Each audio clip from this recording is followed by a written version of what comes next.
Hey guys, welcome back. This is Bob, and this is the Co-Travel with Bob Piercy podcast. Today, I'm excited to have on Vic Nikolaj from Luxate Marketing. Vic, thanks for doing this today. Thank you for having me. So we were just chatting before we hit record right now, and this is a great opportunity. I wanted to introduce you to the audience. So, what is Luxate Marketing? When did you guys get into this, and kind of what's your story? Yeah. Well, I started Luxate Digital Marketing by accident, actually. So my dad is a dentist, and he's a very old school dentist. He's in his 60s, still practices downtown. He's kind of like winding down his career.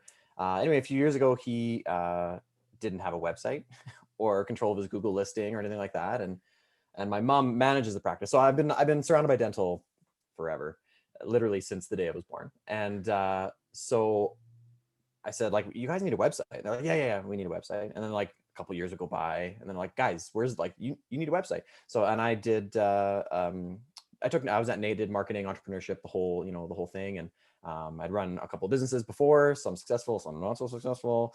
And so I had been pestering my mom, who's the manager. My dad is just like he's the dentistry, and then my mom does all the peripheral stuff. So it's just a small family-run clinic.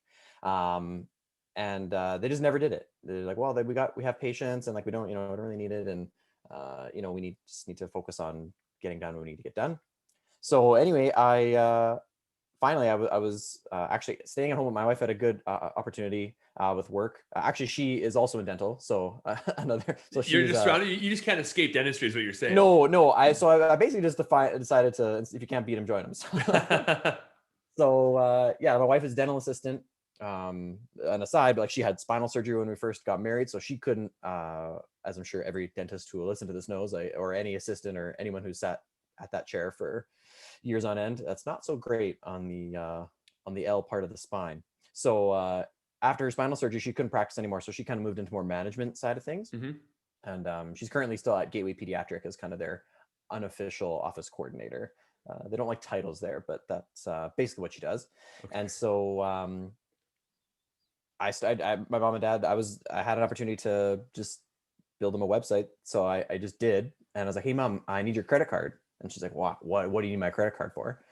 And I was like, oh, for your website. She's like, I told you, Vic, like we don't have one. Like, and I'm like, no, you do. I just need you to pay for the hosting now. Like I built it for you. And like, I got control of your Google listing and all that stuff. And yeah, so then I started just kind of injecting myself in wherever I thought I could help.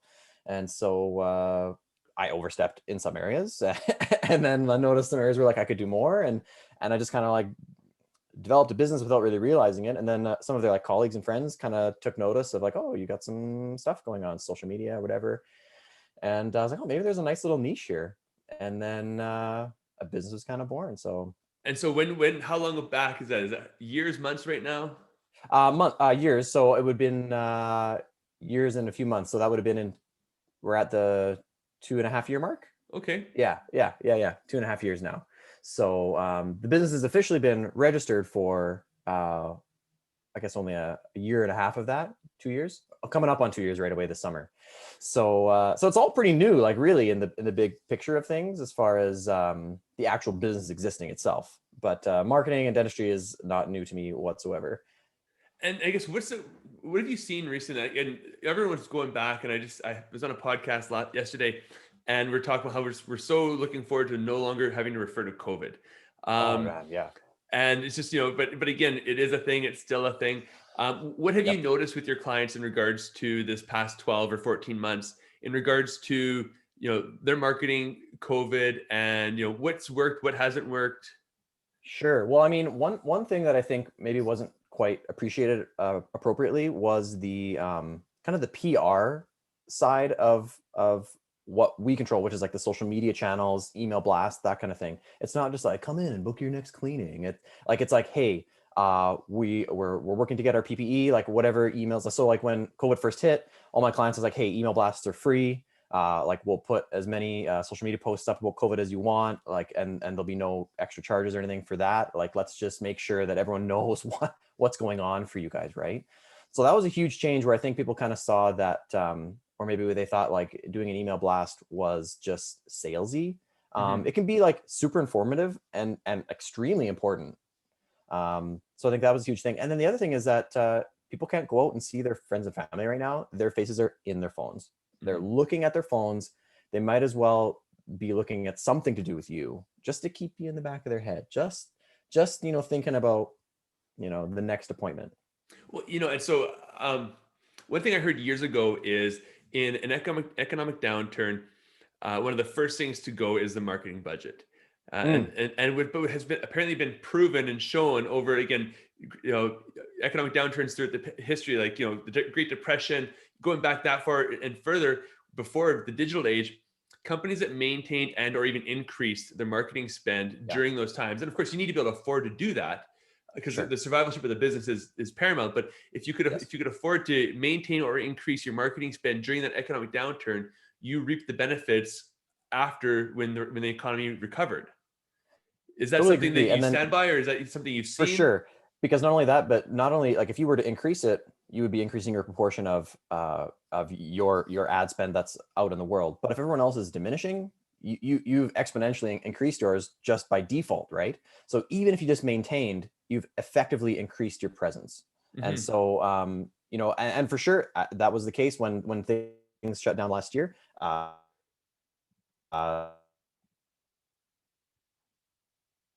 that a clinic was Hey, Vic, I'm sorry, I don't really know what happened there, but it looks like your going to screen is frozen. close. Hey, Oh, okay. it's okay. Yeah, we can. I can edit this, and if you just want to. Sure. Bear with me here. Can you hear me now? Yeah, you bet. Okay. Sorry about No, it's that. okay.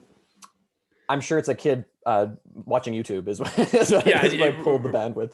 again another yeah, the whole neighborhood bandwidth is dropped because everyone's at home on Zoom calls teaching their kids. Sorry, you were saying though, again, if you maintain your economic if your marketing spend during an economic downturn, there's actually an uptake in your product, your service, regardless of industry. When that economy does recover. Yeah, for sure, because you've then grabbed more awareness. So like internet marketing is all about attention, right? How much attention you hold. And there's a lot of different ways to get that attention. But if everyone else is you know doing less and you're just doing the same at least, then you get a little bit more. And then like I was saying, so the when everything did lock down initially, we pulled pretty much everything from everyone's budgets because there was no point in trying to bring in patients into chairs, right? Um, and they had no income. It wasn't like we can see less patients, we can see no patients. So and like you were saying before, like the survivorship of the business is paramount. So whatever we got to do, like lease payments still got to get made, Hmm. right? There's some fixed costs that just aren't going to go away. Marketing is flexible, which is nice, but you don't want to completely shut down your presence. So for example, now where like you can see patients, there are still some hesitant from what I've heard. And I mean, you can probably maybe tell me different, but in the clinics that I go into, there is a bit of a mixed bag, but by and large, people are still hesitant to come in for regular appointments. They've got the bulk of patients coming back. Some of them have had incredible growth in this time. And others have just seen an incredible shrink. I don't know what have you seen from? I mean, you bounce around. Yeah, no, I've seen exactly that. Some offices honestly are doing 110, 115, 120% Yeah, over, and we're now comparing to 2019 numbers, not 2020, because of, and so yeah, they have recovered extremely well and grown. Other offices are struggling. They're a lot slower than they want to be or they have been in the past. We were talking about this actually yesterday, and again, just saying how COVID's really been an accelerant in terms of mm, accelerating trends that were already happening. So if your business was successful, and again, not necessarily even in dentistry, but if you had a successful business, it had, and you're able to adapt and pivot, then it's acted as an yeah, accelerant to accelerate the business. If your business was doing the status quo, or doing a minor decline and it was manageable over the years, you've probably had a 5 or 10 year kind of, accelerant on that decline of the business. Like, of course, for sure. we've seen what's happened in regards to restaurants and retail and like storefront type businesses, and obviously office businesses that have been able to operate online or people working from home, and those have done very well. Um, and again, dentistry had a big shutdown. And I Yeah. think also in regards to the messaging thing, like dentistry was shut down, and then almost overnight, the prime minister's premier, sorry, was announcing that it was open, I and know. the ADA and C had no time to even prepare. They found out the same time Yes. everyone found out, and the And next some day, clinics couldn't get PPE for still like months, weeks after that too, yeah, right? So like it was like, absolutely. okay, we're open, but we aren't, We can't right? be. So yeah, Yeah. yeah, So no, again, it's just a very unprecedented time. No one's really been through it before. yep, And again, I like what you said too about how marketing is not just about selling; it really is about messaging. I heard a formula years ago about marketing. Like once, if you're posting on social media, for example, one post should be a sales post, one post should be educational, and the third post should be entertaining. sure, And yeah, so again, if you kind of maintain that ratio, like, sales are important. Whatever you're doing, whether it's getting patients in a chair, whether you're selling running shoes or whatever, we need to move the needle. So sales are sure. important. But again, if you just hammer that message and that's your only message, obviously it's going to put people off. And Yeah, you don't want to just to be like, come on in for your next cleaning. Like you right. can't. And I think too, though, like I think the whole like everything shut down was a little bit of. It sounds cold, but I think it was a good thing to a degree because and dentistry is guilty of this. And I know like my parents' clinic, not to like throw it under the bus, but they had a little bit of the Batman Dark Knight. You know the like when he's fighting. I'm sure you've seen it where I've they're seen it. fighting on the catwalk and he's and him and Bane are fighting, and he's like, victory has defeated you, right? And it's like Batman got slow because he was always winning, doing well, and he didn't need to sharpen the axe. Yeah. You know? And then all of a sudden you have an adversary who's better than you Yeah. and puts you on your heels. You gotta go back and take a hard look, like, hey, what's working, what's not. And a lot of those smaller clinics who've just kind of been doing good by default, I think if they couldn't pivot, like you said, had bigger problems, right? I love the DC, comic book Batman reference there. That's Yeah, yeah, yeah. that's a first for the podcast, and I hope it's not the Okay. last. But no, absolutely. And again, the same thing you said, like you're sharpening the axe. Like, again, you're the analogy there is, you got to cut down a bunch of trees. But again, do I take time away from my job to sharpen the axe? But Sorry, that's a if you Stephen Covey thing, but I didn't elaborate. But yeah, thank you. Yeah, that's and exactly then, but right. if you actually, do that, then go back, and then the work's easier in the end. So no, Yes, absolutely. And again, I think you're right. And I don't know a dentist out there that would truly balk at that statement that, like, dentistry's been doing very, very well for a number of years. And really you could say that this COVID has been that bane adversary for all businesses. for sure. And, Yeah, they all had to take it back and look at how are we going to move forward? What other yeah, tools and again, online, social media, whether it's Zoom calls or podcasts or all these things already existed. yeah, Just they didn't take advantage of it because they didn't need to. And now it's yeah. kind of giving again, the people that were progressive, I think, like you said, have come out of this better and faster. Hmm. And if you're kind of on your heels, that's showing now, and Yeah, that's yeah. okay. And now you're still in that reflection phase, kind of figuring what do you want to do. But and people better, and again, any industry, not just industry, you need to kind of make a decision and act on it. Yeah, Um, and these things I think we're going to find too. They're not going to go away, right? So like Zoom's not going away. The increase, whatever it was, like 70% increase of Instagram feed viewership time it's not going to go away. It's going to be an and, not a but. Like it won't. People might when when we're finally allowed to see our people and like go out and do things, we are going to go out and do things, but we're not going to not be on our phones. We're not going to not be glued to a screen, unfortunately, whether it's on your computer, like work time, whether it's your phone. Like those things aren't going away. It's going to be an and equation. So you might as well embrace it and mhm. and kind of like you said, like, so how you said the proportions of fun, educational, versus salesy posts. I think that's great, but I also think that authenticity matters more. Mhm. So rather than like trying to stick to like a really specific formula for like how to engage with your viewership, whatever channel you get that from, being real is really important, because again, through this whole pandemic time, I think people got real tired of the polish. Yeah. And I think it was already happening. Like you said, I think it was amplified. People are tired of like the perfect Instagram influencer, the perfect whatever, life sort of thing. And the raw, real carries better because we can see through the BS, right? Well, I heard that there's a set down, I think it's in Los Angeles, I heard, where you could go and you could rent access to a private jet to take Yep, all yep, your yeah, private jet yep, Instagram photos of you and your friends, for sure. and the jet never leaves the tarmac. But what we're seeing now though is like that's all well and good, and I think like it depends on like the who's listening, what social media channels they engage with, if any. I think also too, like dentists are a little bit of a different breed.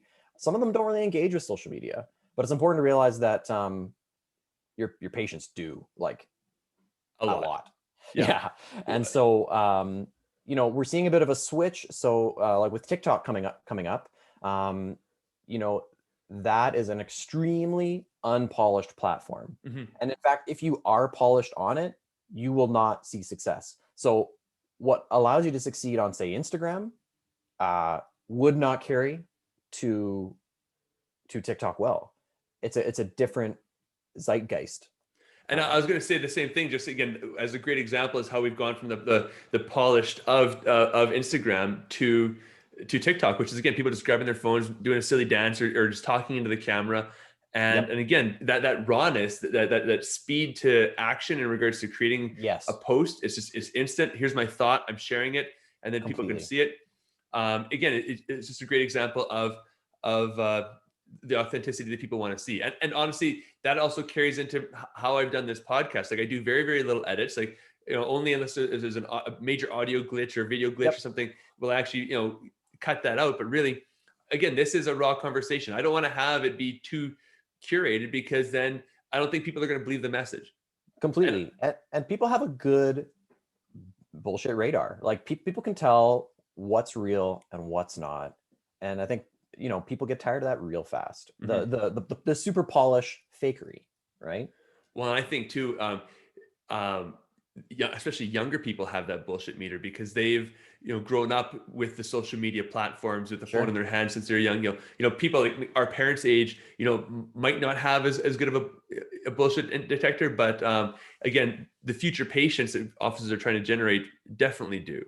Well, that's the And thing too. And if you neglect and I'm glad you said that, the future patient thing, right? So, some potential clients that maybe I'm not clients with now, they don't really see, they're like, well, my patients aren't on social media. They're not on Instagram. I'm not on Instagram. I'm like, okay, but if you're looking at the sustainability of this clinic long term, your future patients will be, mhm. right? It's like, what happens when the TikTokers are in your chair making a decision on who they're gonna go see, right? Who they trust.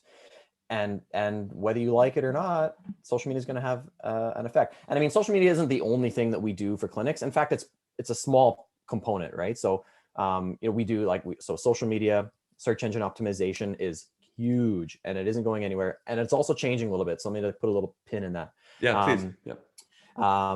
but then there's also like paid ad campaigns on the social channels, where we can use I'm sure everyone's experienced the thing where like you're talking about something that, or you just look something up or whatever, and then all of a sudden you're like inundated with ads on your phone about that specific thing, and you're like, how, like, they're listening, how do they know, right? So we can leverage some of that technology for clinics, so that we are not just doing a mail drop where you're spending 12 G's and you're just kind of hoping something comes through, and you've maybe got a tracking number attached to it to see what comes through. Mhm. We can put your message in front of 12,000 people 4 times for a fraction of the cost, and then we also can track that person through the internet and put it in front of them again 6 months later, and again a couple months after that.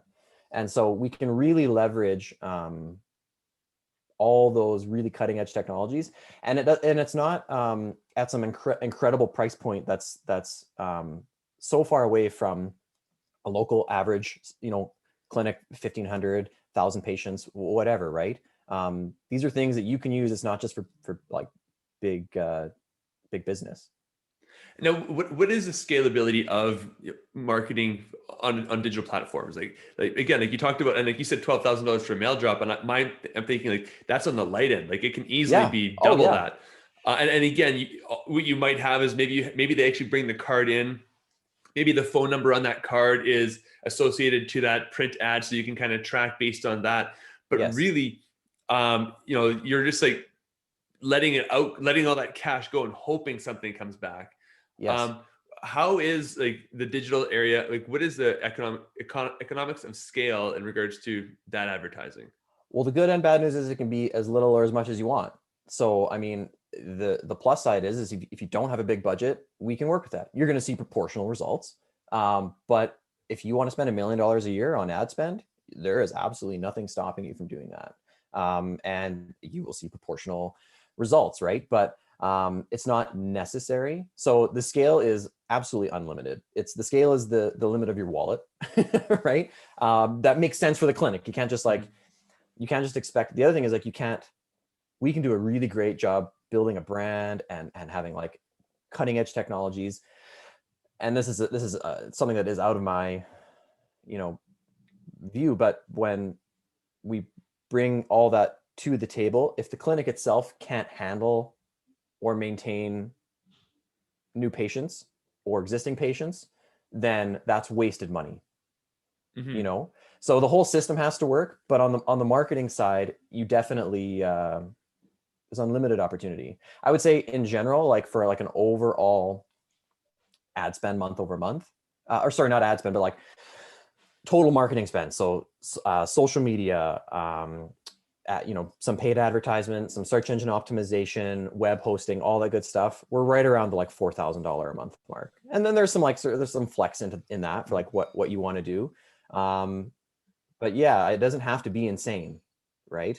And And then then once we you can, find that formula, like say you're $4,000 a month, or whatever you kind of figure and you tune that, and you find right, out, okay, that's equating to X many patients a month, and then it just becomes a dial. You want more patients, you just increase the ad spend, and everyone right, needs to put know more what fuel on the the fire. yeah, and then more show up, but you need to know like what's the revenue per patient going to look like for the practice. So what is sustainable? How much do I want to spend? But you said also a good point too, like being able to, once you get those patients, you need to keep them. Yeah, and so that's the other thing too. So like part of that is, so there is the hard ad spend part, right? Which is super beneficial to the clinic, because there's no, like, we don't take anything out of that. Like that's just like money that's being spent that's going to Facebook basically most of the time, Yeah. and Google, and that's putting your ad in front of people. But there's also a lot of brand building that comes into effect, and building something recognizable and distinguishable from something else. So when someone sees it and they're like, oh well, yeah, that's my clinic. I know them. Because the other part is not just new patients, it's also maintaining your existing book of business and having someone not go somewhere else. Okay, so I'm Right. so happy you brought this up, because I was going to ask that question, but you got there, which is fantastic. Because just knowing that you think about that is just great to just to know. Yeah. Um, Again, going back to my university days, like I remember, I forget the ratio, but the cost of acquiring a new customer Right. versus the cost of keeping an existing 100%. customer or client, obviously it's like 5 to 1 or 10 to 1, or it's much more cost effective to keep a client. Big time. Now, Definitely. so um, how does marketing help an office do that? Well, I mean, a lot of different ways. For one, the most simple and obvious one is SEO. So when people search you should come up, right? A lot of times, like for a lot of clinics that we haven't worked with yet, or you can search the dentist's name or the clinic's name, and that clinic won't show up, not till like either way down on the first page or second, third page, right? Which basically no So one goes to the second or third page. nobody does. No. And people don't even go down to like the bottom quarter of the first page, let alone multiple pages. So, having a handle on that so that you're findable when a need arises. Because unfortunately, we'd all love and like Recall Pro and stuff has helped for bringing people in more regularly. And we'd all love everyone to come in for regular appointments. But a lot of dentistry is reactionary, right? So when someone has a need, when the need arises, they seek you out. So you need to be findable. You want to be findable, but you also need to be memorable. So if they're already your patient, they probably know your clinic name. So at the very least, they should probably be able to search your clinic and have you come up. So that's pretty key. And then, okay, so then the pin that I had mentioned before about search engine optimization, there's a really cool, I think it's cool, new sort of emerging side to being searchable, and that is voice. People are using Amazon Alexa, their Google Assistant, whatever it is, Siri, right? And we can now build you a voice page profile for the clinic, so you are searchable that way. Oh, which really? is Okay, which is yeah. I don't have the statistic in front of me, but like the amount of search query that's coming through via voice is grown.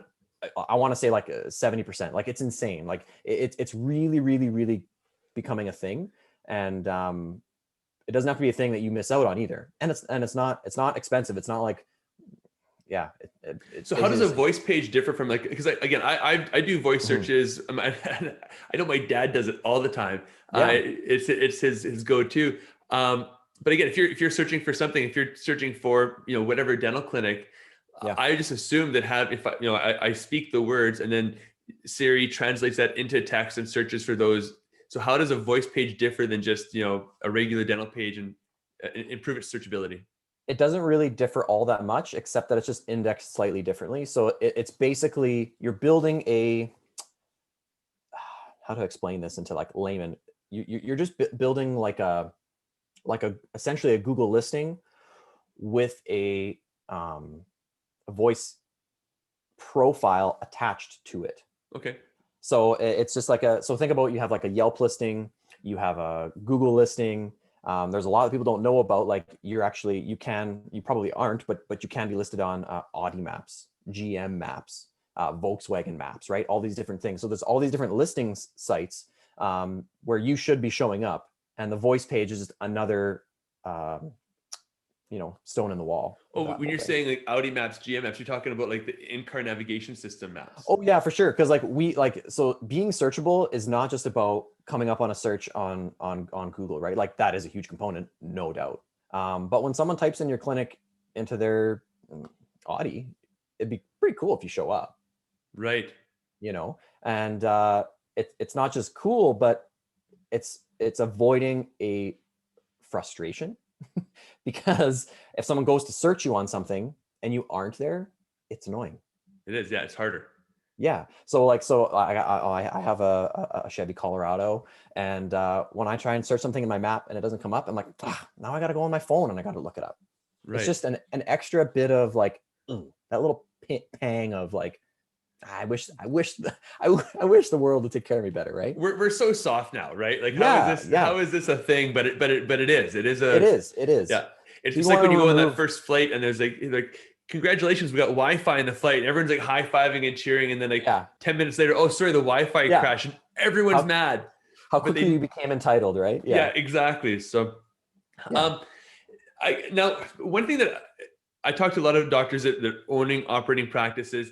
And one of the big conversations the questions that generally comes up is DSOs, these larger organizations, 10, 20, 50, 100, hundreds of offices across it. Yeah. And their concern is, how do I compete against those businesses? For sure. And they don't see the GP across the street as much of a competitor. They're concerned about the Goliath in the room. Yeah. And I think I know the answer. But I'm curious to see your answer to this question. Sure. I think it's never been a better time to be small. I really do. Because there are so many tools available to a small business person that just weren't available 10 years ago, 20 years ago. You have so much at your disposal. The only thing the DSOs have on their side when it comes to marketing is budget. That's it. They have budget to scale.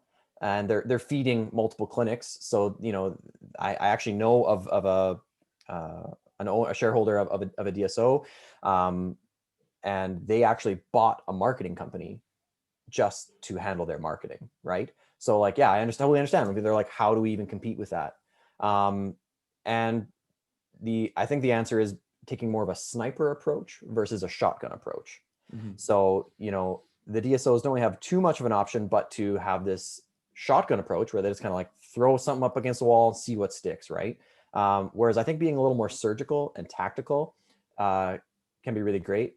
So a combination of like great tactics and being authentic, because people do, especially now, I mean, this is one good thing that's kind of come out of COVID, is the like support local movement is really like, it means something to people, right?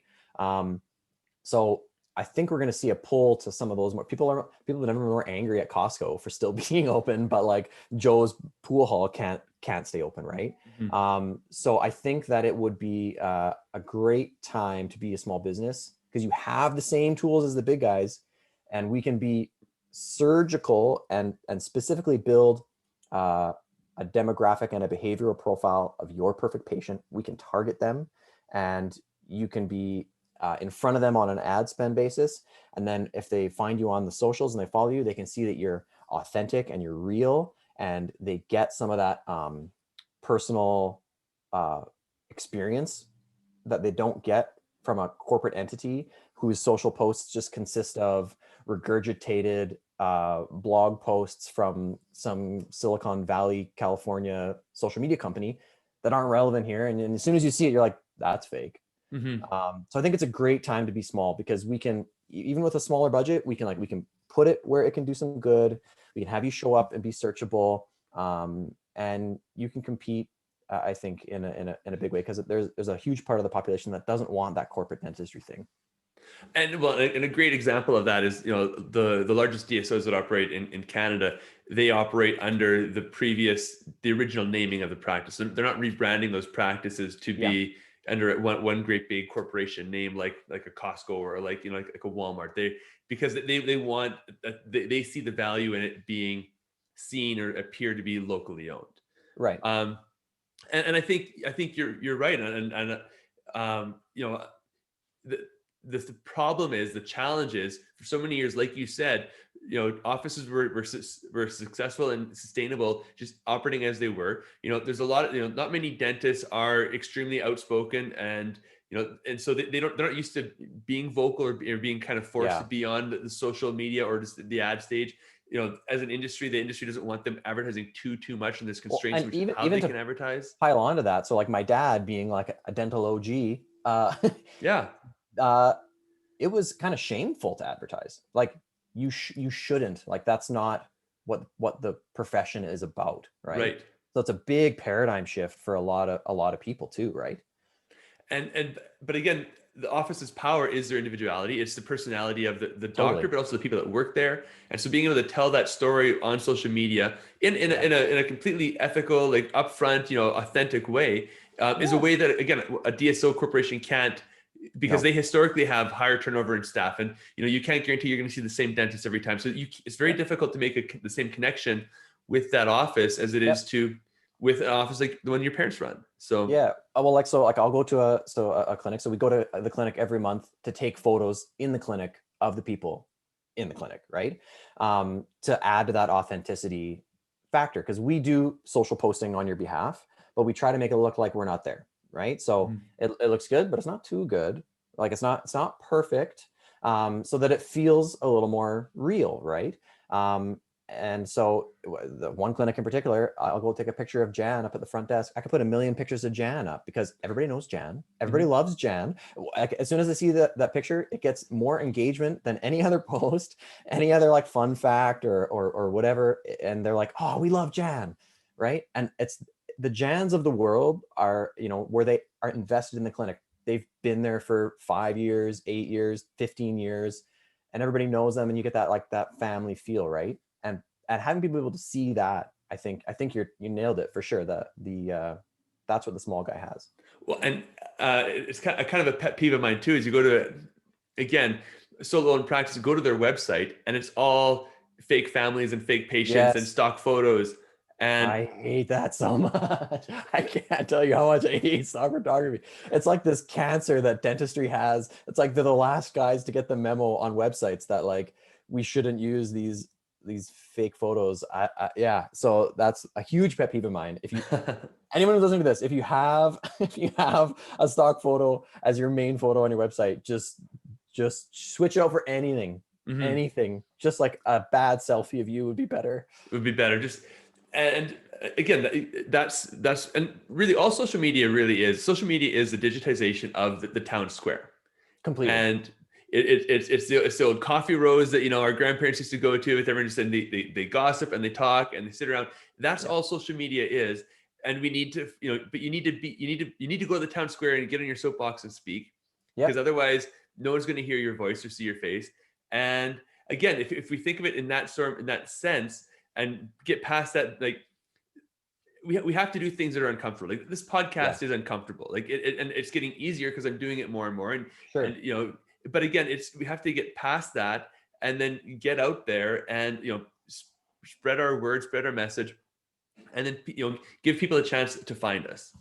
Yeah, that's the thing. Give them the opportunity to find you, because you probably provide a really awesome service. People deserve, like, you owe it to them for them to have the opportunity to know you exist, right? We're And talking the about the internet, dentist, not me. The dentist. the dentist. Sorry, yeah. Well, I mean, you too. Don't sell yourself short. No, but Thank yes, you. I am talking about the dentist, right? Like they could be in great hands, and so you owe it to them to give them the opportunity to see what it could be, right? And the internet is a very real place, whether you like it or not. It is a real place. Real things happen there. Love, money, politics, it's all there. Like, that's life, man. And Mhm. it's a huge aspect of ours that's only going to grow. It's only the beginning. Like, we're some people who I've talked to, like, in the kind of digital age or whatever, they're upset because they feel like they missed out. They were too young to really, like, take advantage of, like, the web 1.0, right? And like, now web 3.0, like, it's still just the beginning. Like, it's still such early days.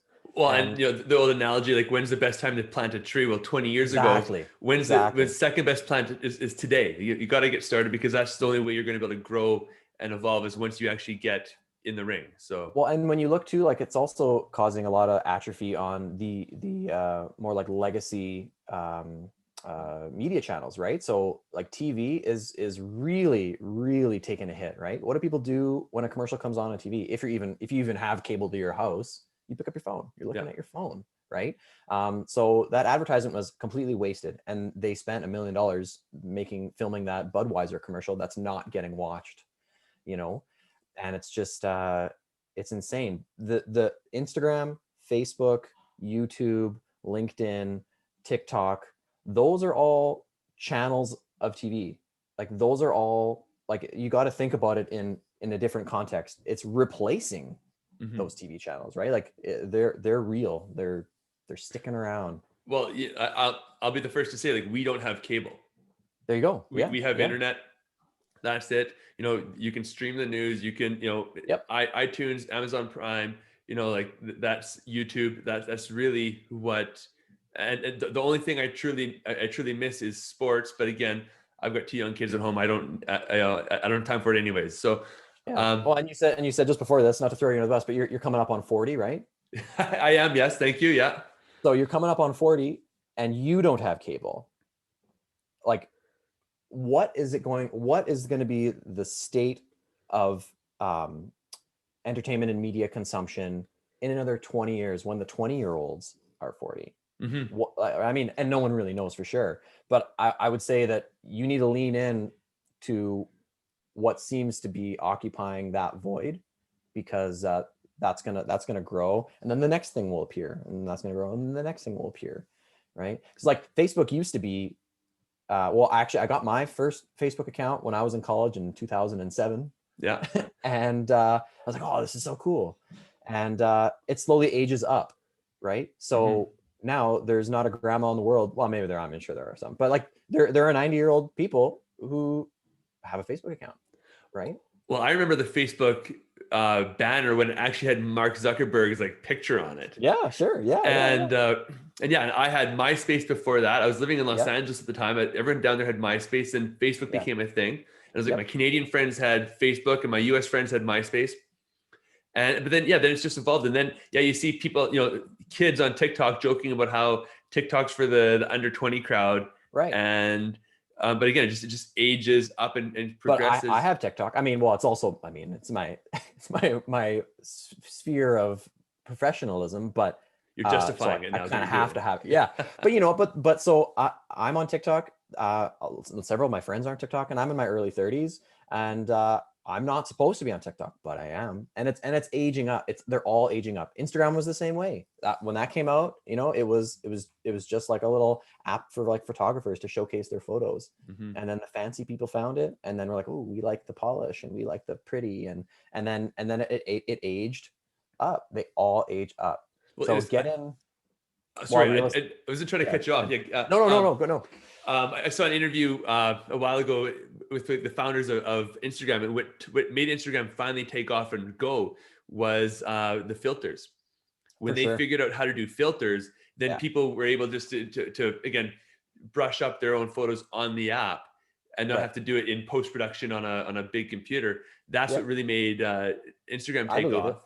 Yep. Yep. And but then again, now that trend is reversing, like we said earlier, into TikTok, where now it's Raw. unfiltered Yeah.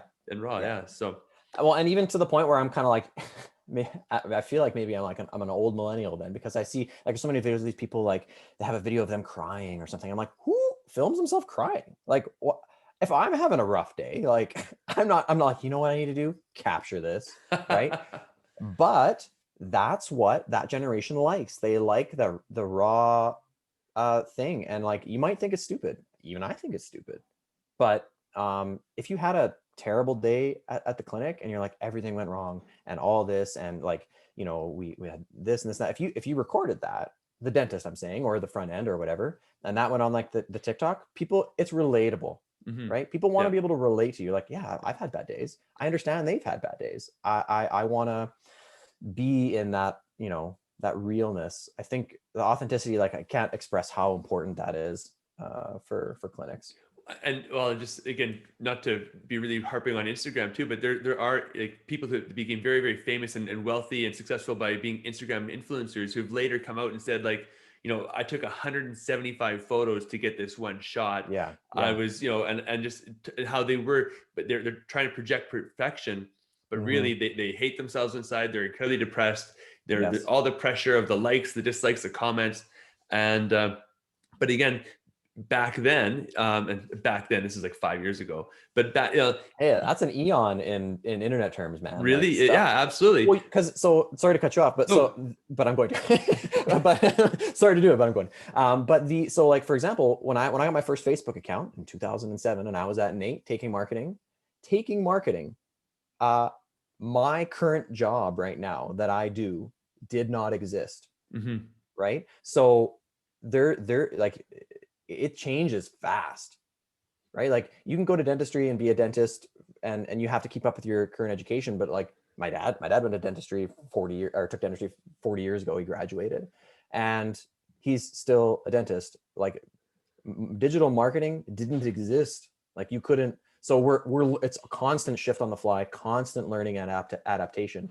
And so I think dentistry, because it does have a bit of a tendency to be well, less now, but I think it used to be a bit of an old boys club, yeah, right? And you know, so the shift on the fly, you know, it was always just like, this is how we do things. No, it's just because that's how we do it, right? For no other reason than that's how it's been done. yes, And now that doesn't fly, because you know it just can't. The it world's too can't fast. it can't sustain itself, and yeah, like, you know, dental schools now are over 50% women, and so the 100%. industry Yep. is Yep. making a shift, and again, this is, you just have to keep up with the times, and you got to keep Yeah. adapting, and again, if you get stuck in that rut that from the day you graduate, like, again, look at your marketing. If you graduated marketing school and worked on what you learned in marketing school, you would not have got a job because it was already outdated. Right. And Right. because again, it takes years for institutions to pick up on Yes. these trends, It moves too and fast. it just, yeah, way too fast, way too fast. What else out there in regards to the marketing world that we haven't asked or discussed that you wanted to kind of share? Or we've covered a lot, and it's been a lot great conversation, but just kind of curious, anything else that you wanted to kind of bring up today that we haven't? I don't think so. I think I mean, we covered the whole gambit. I think the key takeaways are like, don't have stock photos on your website. That would Yeah. be step number one. Even if you don't like, don't hire me to do it. Just pay anyone to just take down the stock photo. Authenticity is key is another big one. And then you have more tools at your disposal than I think you might be aware of. Despite being a smaller clinic or anything like that, like there's a lot available to you, to the point where probably too much available to you. We need to kind of like narrow that focus a little bit so that it can be really directed. But it's a great time to be small. It's dentistry is very serious, right? Like it's healthcare. It's people, especially now with like PPE and all these different. Well, we'll see what the ADA. Well, I'm curious to your opinion. This is not marketing related. Do you think the PPE is here to stay for dental? It's funny. I was having this exact conversation earlier today in an office with a hygienist, and it's interesting. I don't know. I think some of it is. I think there's a huge learning curve, and I think a lot of places reacted, and different places in Canada reacted differently. Like the restrictions and requirements in, say, Saskatchewan were much more strict than they were here in Alberta.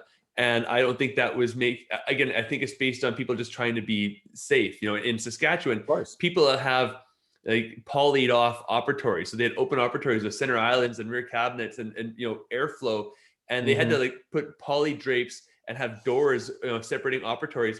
Yeah. And so like, if that's going to stay, well, now that needs to be kind of retrofitted to being like a final, physical, enclosement. And so how do you do that? But like there's aerosol devices, and maybe all it is controlling aerosols. So maybe increasing the suction capacity of an office. And so if you can control the aerosols at the mouth so it doesn't get in the air, then maybe that's all you need to do. Do you need to wear a shield and a gown if the aerosols are being so? I don't know. I think some things are going to be here to stay. My understanding is the ADA&C is releasing new IPC protocols, infection prevention control protocols, either late 2021 or 2022. And so we'll see what they say at that point. And again, we just don't. I think something's going to stay, but in reality, I think Alberta did a very reasonable adjustment. I think some other places, in my opinion, and which means nothing, definitely and everyone's trying to do what's best for the patient. Yeah. And they're making these decisions with the lack of information that was at the time. Now, hey, we're 14 months into this thing. We are seeing, and even I was listening to the news the other day, like engineers are talking about how they need to do a better job with HVAC and circulation of air in buildings. And so, that's something that's been neglected. And again, you can't see it. So you don't really see it's there. There's an interesting video you can Google. It's called If Saliva Were Red. And it's a video of a dental procedure done back in like the 70s or 80s. And I don't even think the dentist was wearing gloves in the video. That's how old this video is. And they put a couple of droplets of red dye in the patient's mouth. And then they simulated, a procedure. So someone comes in, hands the doctor a paper chart.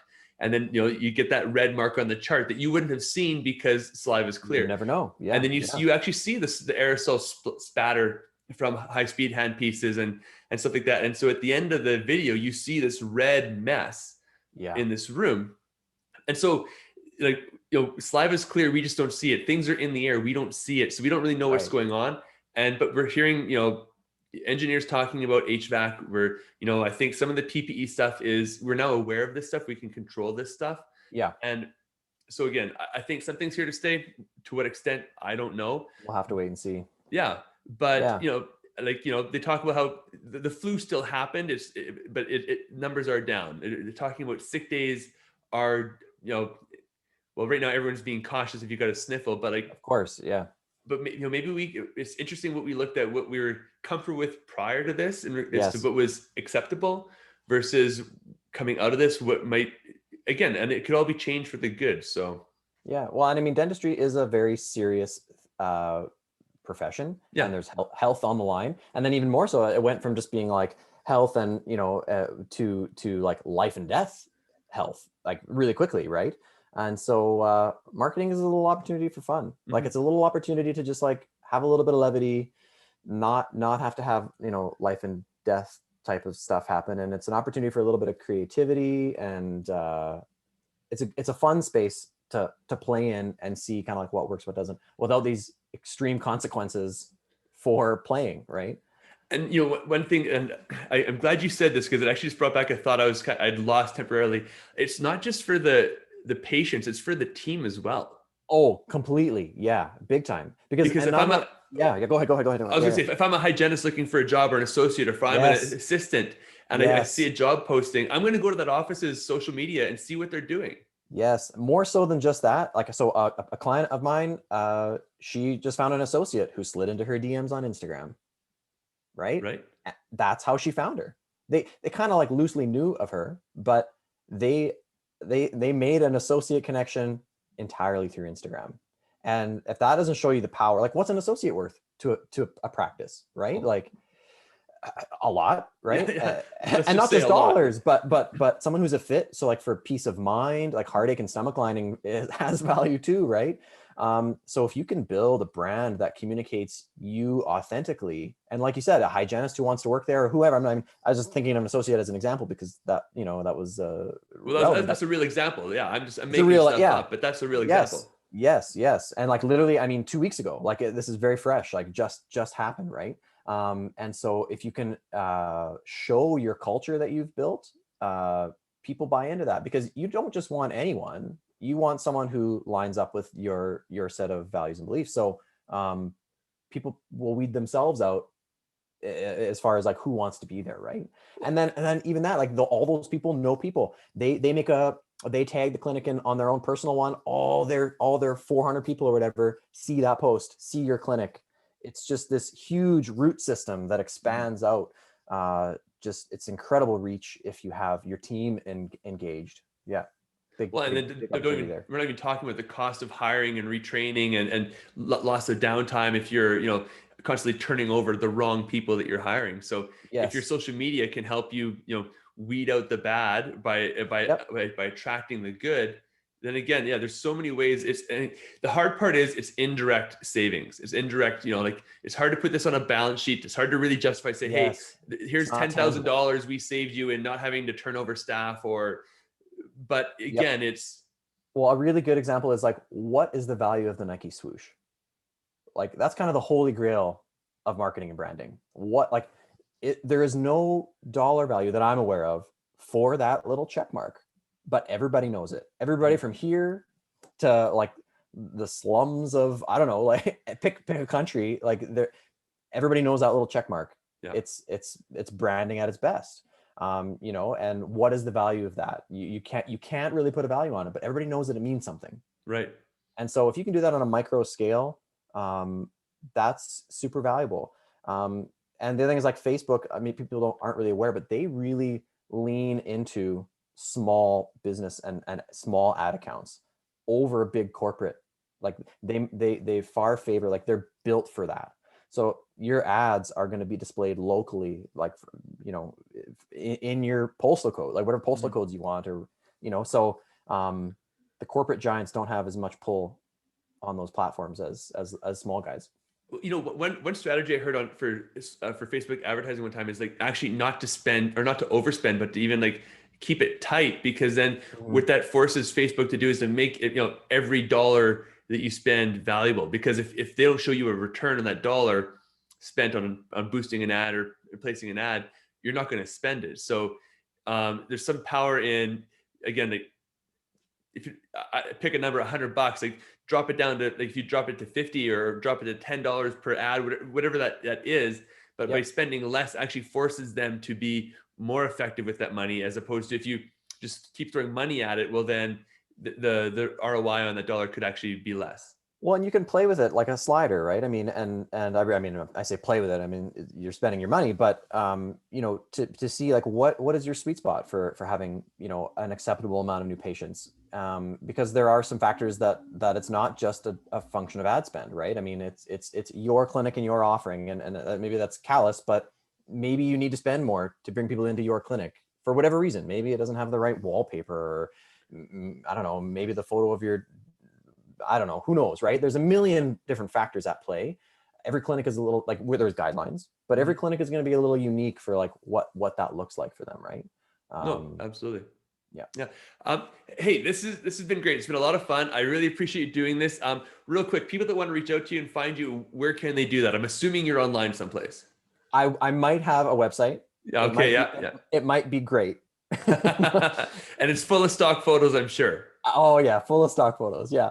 No, if you you know what, probably the best thing to do would be to Google me, Luxate Digital Marketing, or just Google dental digital marketing, because if you can't find me that way, then we're not very good at our job. Fair enough. Good job. I'll include those links in the show notes down below. So anyone who's listening to this, don't worry, you don't need to write that down. It's in the show notes. Check it out.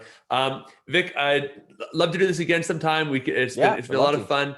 Absolutely. But hey, hope you have a great weekend. It's a Friday, so go out and enjoy the sun, I and we'll talk will. to you soon. All right. Thanks, Bob. Okay, cheers. Bye for now.